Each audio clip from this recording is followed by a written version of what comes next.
பைஅத்துங்கிற வார்த்தை இருக்கு பாருங்க, இது அகராதியில பைஅத் என்ற அரபி வார்த்தைக்கு டிக்ஷனரியில அகராதியில எடுத்து பாத்தீங்கன்னா ஒப்பந்தம் அதுக்கு அர்த்தம். பைஅத் எல்லா ஒப்பந்தத்தையும், எல்லா விதமான ஒப்பந்தங்களையும் பைஅத் என்று சொல்லலாம். இன்னும் சொல்ல போனால் நம்ம வியாபாரம் இருக்குல்ல, வியாபாரத்துக்கு அரபில என்ன பேருன்னா பைஅன்னு பேரு. அஹல்லல்லாஹுல் பைஅ, பைஅை அல்லாஹ் ஹலாலாக்கி விட்டான். ஹர்ரமர் ரிபா, வட்டியை ஹராமாக்கி விட்டான்னு சொல்றான். அந்த இடத்துல கூட வியாபாரத்துக்கு அல்லாஹ் யூஸ் பண்ற வார்த்தை என்ன? பைஅ. பைஅ என்றால் வியாபாரம். ஏன் வியாபாரத்தை பைஅ என்கிறாங்கன்னா அது ஒரு ஒப்பந்தம் தான். அதுல ஒரு ஒப்பந்தம் நடக்குது. என்ன ஒப்பந்தம்?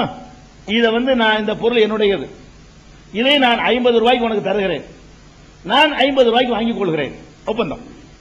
ஒருத்தர் விக்கிறவனுக்கு வாங்குறவனுக்கு மத்திய, ரெண்டு மனிதர்களுக்கு மத்தியில, ரெண்டு கம்பெனிக்கு மத்தியில, ரெண்டு நாட்டுக்கு மத்தியில, ரெண்டு நிறுவனங்களுக்கு மத்தியில அக்ரிமெண்ட் நடக்குது. வியாபாரம்ங்கிற ஒரு அக்ரிமெண்ட், ஒரு ஒப்பந்தம். என்ன ஒப்பந்தம்? நான் எனக்கு சொந்தமான பொருள் இது, இதை 50 ரூபாய்க்கு நான் உனக்கு தருவேன், நான் அதை வாங்கிக் கொள்கிறேன். இப்படி எல்லாம் நம்ம சொல்றது இல்ல, அக்ரிமெண்ட் போடுறது இல்ல. அது உள்ளக்க நடக்கிறது, அக்ரிமெண்ட் நடந்துகிட்டு இருக்குது. இது எவ்வளவு வேலை? 10 ரூபாய், நாங்க ரூபாய் வாங்கிட்டு போயிருவோம். இதுக்குள்ள என்ன அடங்கி இருக்குது? நான் இவ்வளவு ரூபாய்க்கு விற்க தயாரா இருக்கிறேன், நான் அதை ஏற்றுக்கொள்ள தயாரா இருக்கிறேன். இப்படி எல்லாம் உள்ள அடங்கி இருக்கிறதுனாலதான் வியாபாரத்துக்கு என்ன பேர் இஸ்லாத்துல? பைஅ. இது பையத்துல ஒரு தே கூட, அதுல தே இல்ல. இன்னும் சொல்ல போனா வியாபாரத்தை பையத்துன்னு சொல்லப்பட்டதுக்கு ஆதாரம் இருக்குது. அப்ப பைஅ என்பது வியாபாரம் சொல்றமே, அப்ப ஒப்பந்தங்கள் இருக்கிறதுனாலதான் வியாபாரத்தை பைஅ என்று சொல்றாங்க. எல்லா விதமான ஒப்பந்தமும். ஒரு ஆள் வர்றாரு, நாளைக்கு ஒரு 100 ரூபாய் உனக்கு கடன் கேட்கிறாரு, நாளைக்கு தர்றேன்னு சொல்றேன், இது பையத்து தான். நாளைக்கு தரேன்னு ஒப்புக்கொள்றேன்ல, அவர் ஒருத்தர் கேட்கிறாரு, நான் நாளைக்கு தருவதாக சொல்றேன், ஒரு அக்ரிமெண்ட், ஒரு உறுதிமொழி, ஒரு உறுதிமொழி கொடுக்கிறோம் இல்லையா? இந்த உறுதிமொழியும் கூட நான் சொல்ற அகராதியில, நான் சொல்ற இந்த அர்த்தம் எல்லாம் மார்க்கத்தில் பையத்து என்றால் என்னவென்று சொல்லல. டிக்ஷனரியில ரசூல்லா வர்றதுக்கு முன்னாடி, இஸ்லாம் இந்த உலகத்துக்கு வருவதற்கு முன்னாடி அரபு மொழியில பைஅத் என்ற வார்த்தைக்கு இதெல்லாம் அர்த்தம். இதெல்லாம் அர்த்தம் சும்மா வாக்களிப்பது, ஒருத்தருக்கு ஒருத்தர் உறுதிமொழி எடுத்துக்கொள்வது, தருவதாக சொல்வது, இந்த மாதிரி உள்ள எல்லாமே, எல்லா ஒப்பந்தம் என்பது எதுல இருக்கோ, ரெண்டு பேர் சம்பந்தப்பட்டு வாக்களித்துக் கொள்வது, கொடுத்துக் கொள்வது, வாங்கிக் கொள்வது, எல்லாத்துக்குமே என்ன பேர் என்று கேட்டால் அரபு மொழியில பைஅத் டிக்ஷனரி அர்த்தம். இஸ்லாமிய மார்க்கம் வந்த பிறகு பைஅத்துக்கு இருந்த இந்த அர்த்தங்களை எல்லாம் இஸ்லாம் நிராகரிக்கல. டிக்ஷனரியில என்ன அர்த்தங்கள் இருக்குதோ அதையெல்லாம் இஸ்லாம் நிராகரிக்கல.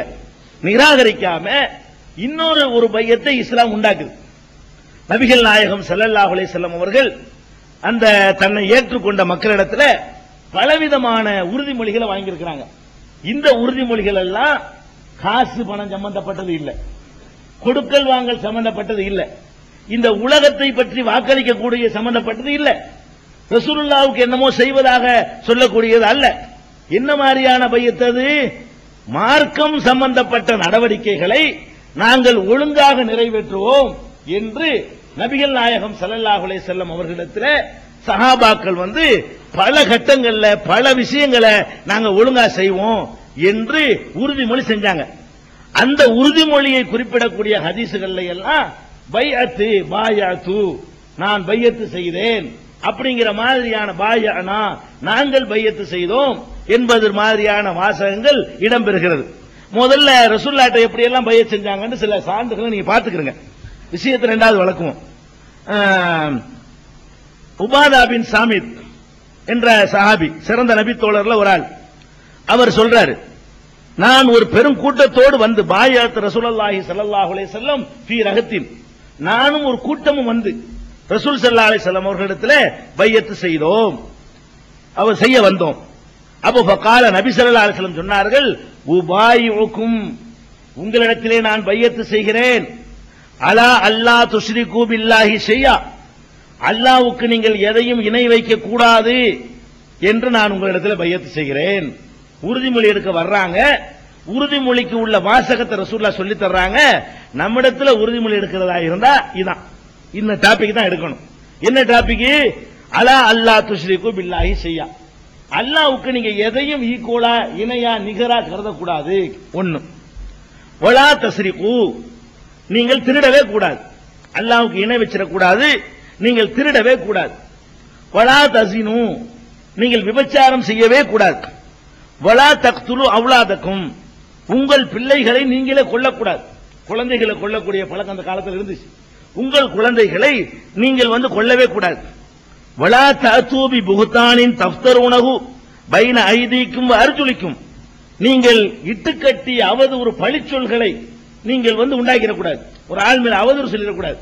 இல்லாத ஒருத்த மேல நினைச்சிடக்கூடாது, சுமத்திடக்கூடாது. வலா தாசூனி ஃபீ மஅரூஃபின், எந்த நல்ல காரியத்திலும் எனக்கு நீங்கள் மாறு செய்து விடவே கூடாது. நல்ல விஷயங்கள்ல எனக்கு எந்த மாற்றமும் நீங்க செய்யக்கூடாது என்று நான் உங்களிடத்திலே பையத்து செய்கிறேன். ரசூலுல்லாஹ்ட்ட பையத்து செய்ய நாங்க உங்கள்ட்ட உறுதிமொழி எடுக்க வர்றோம் அப்படின்னு சொல்றாங்க ஒரு கூட்டம், உபாதா பின் சாமித் தலைமையில. அப்ப நபி ஸல்லல்லாஹு அலைஹி வஸல்லம் சொல்றாங்க, என்ன விஷயத்துக்கு உறுதிமொழி, பாயிண்ட் டாபிக் சொல்லுப்பா. என்ன உறுதிமொழி, மொட்டை உறுதிமொழி எல்லாம் கிடையாது, என்ன டாபிக்ல உறுதிமொழி அப்படின்னு சொல்லி இந்த டாபிக்களை எல்லாம் சொல்றாங்க. இவ்வளவு விஷயத்தையும் ஒழுங்கா செய்வதாக இருந்தால் என்னிடத்துல உறுதிமொழி வாங்கிட்டு போங்க சொல்லிட்டாங்களா. சொல்லிட்டு என்ன சொல்றாங்கன்னா, ஃபமன் வஃபா மின்கும், இதை யார் உங்களில் நிறைவேற்றுகிறாரோ ஃபஅஜ்ருஹு அலல்லாஹ், அதற்கான அவருடைய கூலி அல்லாஹ்விடத்தில் இருக்கிறது. வமன் அஸாப மின் ஸாலிக ஷையா, இதுல என்ற வாக்குறுதி கொடுத்துட்டு மீறி இதில் ஏதாவது செய்து விட்டீர்களேயானால், வாக்குறுதி கொடுத்தவாறு நடந்து விட்டீர்களேயானால் கூலி அல்லாஹ்விடத்தில் இருக்குது. என்னிடத்தில் பையத்து செய்த பிறகு மீறி ஏதாவது ஒன்றை தப்பாக செய்து விட்டீர்களேயானால் ஃபஊஹித பிஹி ஃபித்துன்யா, உலகத்திலே அதற்காக அவர் தண்டிக்கப்பட்டு விடுவாரேயானால் ஃபஹுவ கஃபாரத்துன் லஹு, அது அவருக்கு பரிகாரமாக அமைந்துவிடும். திருடிட்டார், கையை வெட்டிவிட்டாங்க, முடிஞ்சு போச்சு, அதெல்லாம் ஒண்ணும் செய்ய மாட்டாங்க. காண்டி நீங்க எப்படி பையத்து கொடுத்துட்டு மீறினா எல்லாம் கேட்க மாட்டாங்க, தண்டனை வாங்கிட்டதுனால. அப்ப என்னிடத்துல வாக்குறுதி தந்த பிறகு இதை உலகத்தில் நீங்க மீறி நடந்து விட்டீர்களேயானால், அதற்கான தண்டனையை உலகத்திலே பெற்று விட்டீர்களேயானால் அது அந்த பாவத்திற்கு பரிகாரமாக அமையும். தஹூருன், அது சுத்தமாகவும் அமைந்துவிடும், அந்த பாவத்திலிருந்து சுத்தப்படுத்தக்கூடியதாகவும் அமைந்துவிடும். ஒமன் சத்தரக்குள்ளாகு, என்னிடத்தில் உறுதிமொழியும் செஞ்சுவிட்டு அதை மீறி அந்த பாவத்தையும் செய்து மாட்டிக்கிறாமே நீங்க இருந்துட்டீங்க, அல்லாஹ் மறைத்து விட்டான் என்று சொன்னால் ஃபதாலிக இலல்லாஹ், அது அல்லாஹ்வுடைய விஷயம். அல்லாஹ் நாடினால் தண்டிக்குவான், அல்லாஹ் நாடினால் அவரை மன்னிப்பான். இன்ஷா அஸபஹு வ இன்ஷா கஃபரஹு, என்னிடத்தில் உறுதிமொழி எடுத்ததுனால நான் இதுக்கு அதிகாரி கிடையாது. ரசூல் அதையும் சொல்லி தர்றாங்க, என்னிடத்தில் நீங்க உறுதிமொழி எடுத்தீங்களே இதுக்கு அதிகாரி நான் இல்ல. உலகத்தில் தண்டிக்கப்பட்டீங்களே ஆனால் அல்லாஹ் பிடிக்க மாட்டான். என்னிடத்தில் உறுதிமொழி எடுத்த பிறகு திருடிவிட்டீங்க, என்னிடத்தில் உறுதிமொழி எடுத்த பிறகு விசாரம் பண்ணிவிட்டீங்க. ஆனா அல்லாஹ் உலகத்து கண்ணில இருந்து மறைச்சு விட்டான், உங்களை காப்பாத்தி விட்டான். ஆக துன்யாவுல மாட்டிக்கிறவே இல்ல. அப்படி மாட்டிக்கொள்ளாமல் இருப்பீர்களே ஆனால் மறுமையில் அல்லாஹ் கண்டிப்பா தண்டிப்பான் நான் சொல்ல மாட்டேன். என்னிடத்துல என்ன ஏமாத்தினால தண்டிப்பான்னு சொல்ல மாட்டேன். ஏன் டாபிக் இல்ல இது, இந்த விஷயங்கள் எல்லாம் என் சம்பந்தப்பட்டது இல்ல.